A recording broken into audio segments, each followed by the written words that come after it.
This is the story of a man named Stanley. Stanley worked for a company in a big building where he was employee number 427. Employee number 427's job was simple. He sat at his desk in room 427 and he pushed buttons on a keyboard. Orders came to him through a monitor on his desk, telling him what buttons to push, how long to push them, and in what order. This is what employee 427 did every day of every month of every year.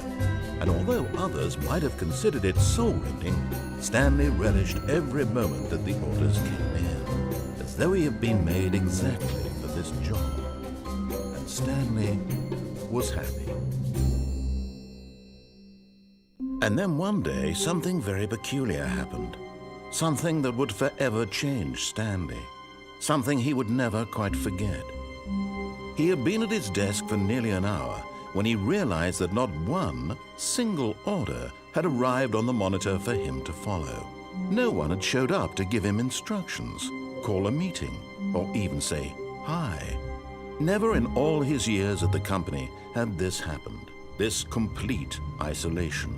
Something was very clearly wrong. Shocked, frozen solid, Stanley found himself unable to move for the longest time. But as he came to his wits and regained his senses, he got up from his desk and stepped out of his office. All of his co-workers were gone. What could it mean? Stanley decided to go to the meeting room. Perhaps he had simply missed a memo.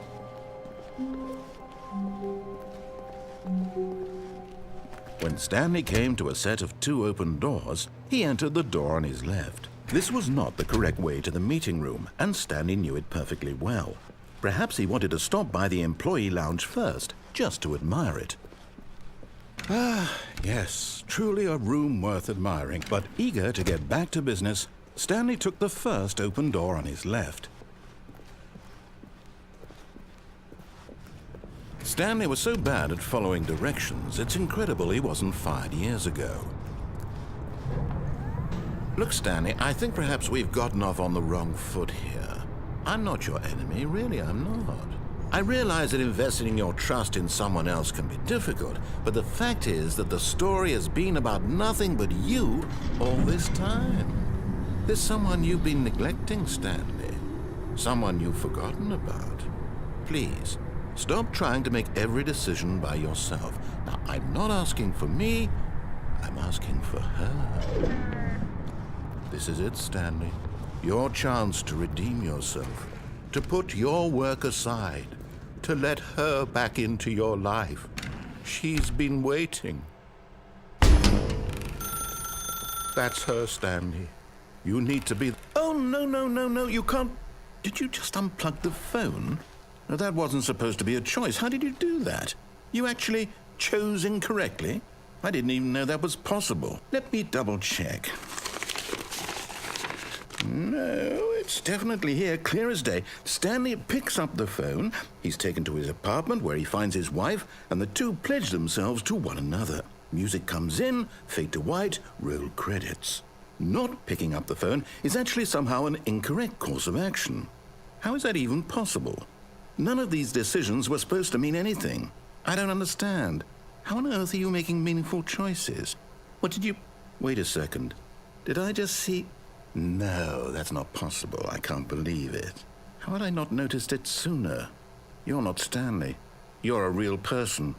I can't believe I was so mistaken. This is why you've been able to make correct and incorrect choices. And to think I've been letting you run around in this game for so long. If you'd made any more wrong choices, you might have negated it entirely. It's as though you completely ignored even the most basic safety protocol for real-world decision-making. Or did you not grasp the severity of the situation? Well, I won't have that kind of risk on my watch.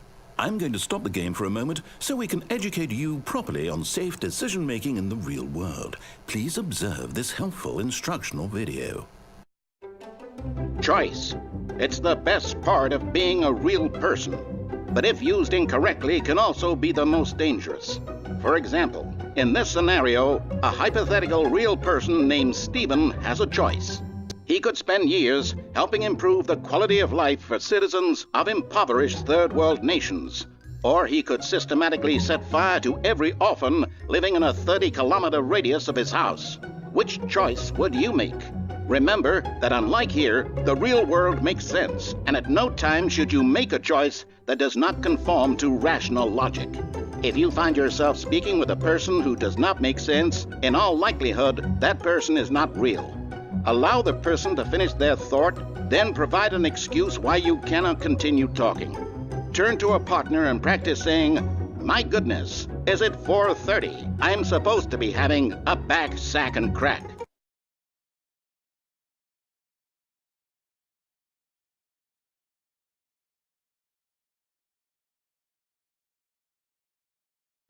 Excellent. Making choices on a regular basis is the best part to a healthy decision-making process. Most medical professionals recommend making at least 8 choices per day. Do you make more than 8? Less? And finally, if you begin to wonder if your choices are actually meaningful and whether you'll ever make a significant contribution to the world, just remember that in the vast infiniteness of space, your thoughts and problems are materially insignificant, and the feeling should subside.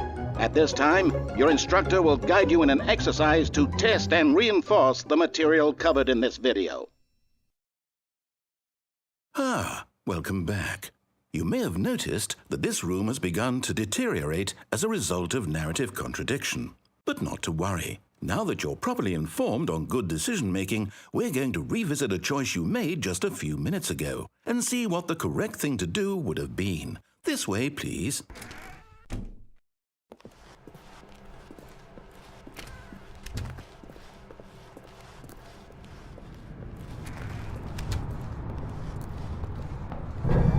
Now that we know your choices are meaningful, we can't have you jumping off the platform and dying. Imagine the main character dying senselessly halfway through the story. That story would make no sense at all.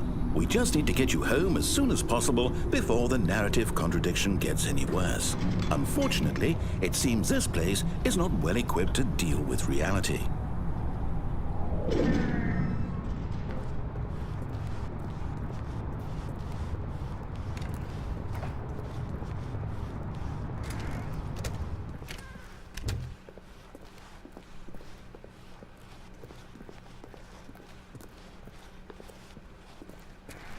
Almost there. You'll take the door on the left, back to the correct ending, the story will have resolution once again, and you'll be home free in the real world.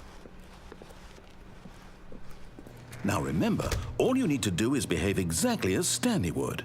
That means choosing responsibly and always putting the story first. I'm quite sure you'll be up to the task. Just follow my lead and you'll be fine. All right.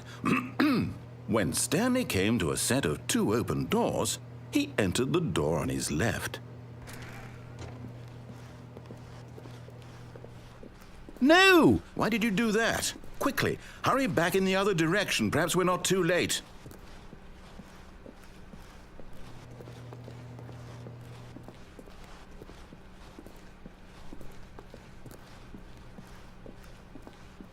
Oh, it's ruined.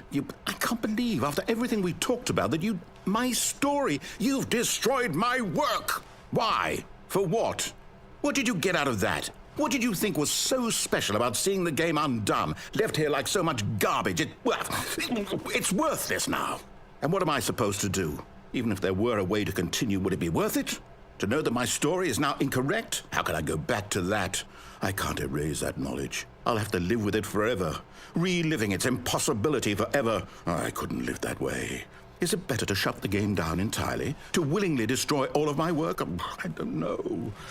What's the answer? What do I do? What do I do? What do I... No, I have to. I have to shut the game down. I have to. I have to.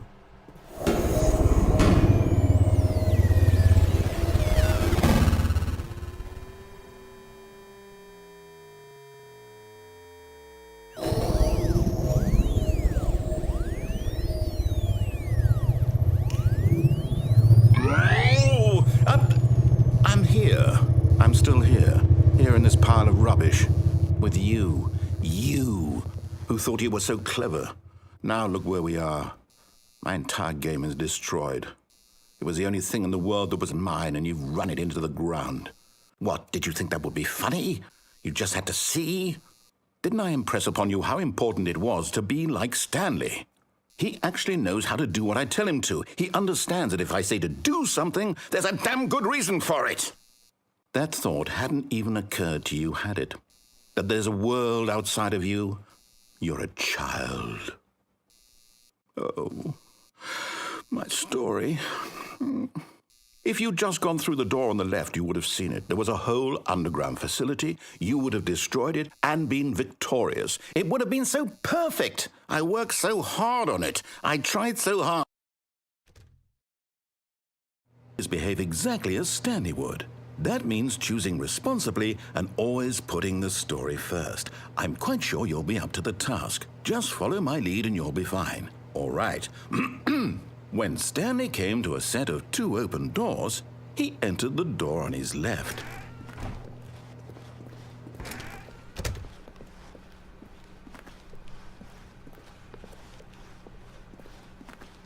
Yet there was not a single person here either. Feeling a wave of disbelief, Stanley decided to go up to his boss's office, hoping he might find. Coming to a staircase, Stanley walked upstairs to his boss's office.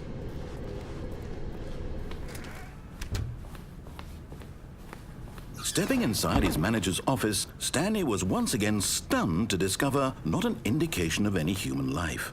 Shocked, unraveled, Stanley wondered in disbelief who orchestrated this, until he saw the door with a voice receiver next to it. Surely behind this door lay all the answers to his questions. And beyond all probability, he knew the passcode. He had seen it on his boss's computer just last week. Night Shark 115. Was this the code to open the door?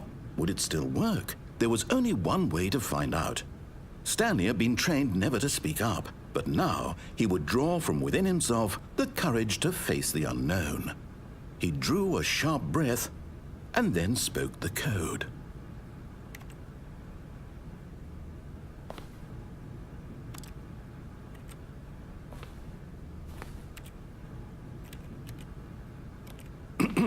Stanley spoke the code. Night Shark 115. He spoke it into the receiver, right there on the wall.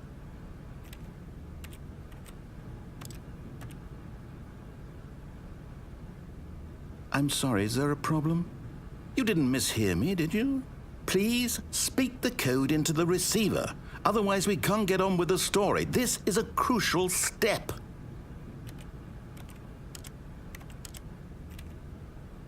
Okay, fine, you're not going to do it.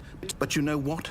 It's pretty humiliating to bring you this far, only for you to suddenly decide you have better things to do. I asked you for this one single thing, for your respect. The kind of respect Stanley shows for his choices. He knows what it means to take a story seriously. If you didn't want to see what I had to show you, then why did you come here? You had a choice, you know. You could have gone through the door on the right. You could have done whatever the hell you wanted over there. Why did you come this way? Speak. Say something to me. Explain yourself, you coward. When Stanley came to a set of 2 open doors, he entered the door on his left. Stanley? Hello? Is everything okay? Stanley, please. I need you to make a choice. I need you to walk through the door. Are you listening to me? Can you hear me? Is everything all right? Stanley, this is important. The story needs you. It needs you to make a decision. It cannot exist without you. Do you understand me? Whatever choice you make is just fine. They're both correct. You cannot be wrong here. We can work together. I'll accept whatever you do. I simply need you to take that step forward, please. Choose. Do something. Anything. This is more important than you can ever know.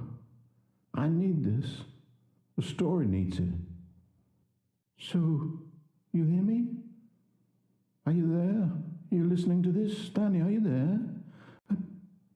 Okay. It's okay, I can wait. You need time to decide. Time to make sure your choice is correct. That is the best choice. That's all right. I'll wait for you to decide what's the right thing to do. Take as much time as you need.